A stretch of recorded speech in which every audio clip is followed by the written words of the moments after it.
Now, look, obviously, Rod, you are in a position where essentially I think you're pretty much uncancelable.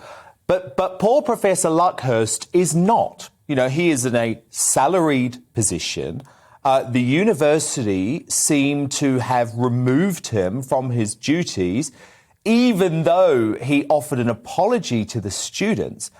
And the issue with this is that you're going to have other professors at universities up and down the country thinking, I'm not going to take the risk. So this is really chilling, isn't it? Yeah, I mean, let's start with what Durham University should do, first of all. They've behaved despicably, far worse than the students have behaved. I expected that from the students. I expected it from some of the students. What you don't expect is the kind of doublethink which Durham University has indulged in, firstly by saying that they respect freedom of speech, and then by saying, except when it's something we don't agree with or which the Labour Party on campus doesn't agree with, then they don't agree with it. And secondly, also, then, most importantly of all, you might argue, scapegoating poor Tim Luckhurst, who asked me to come along in good faith, having cleared it with the university authorities, having told them what was happening in advance.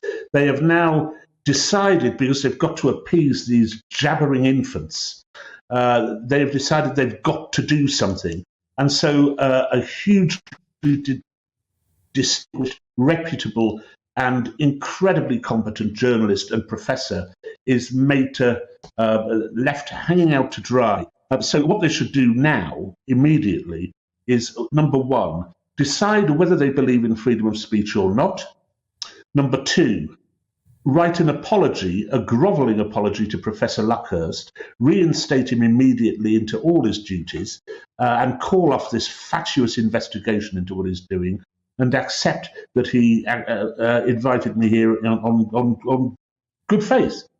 And thirdly, what they should do after that is write me a letter of apology and explain to me that they were wrong to have vilified me in their comments about this whole affair, and that they might be better off in future, that rather than teaching, giving extra courses to their students in how to become prostitutes, a course in good manners might not come amiss.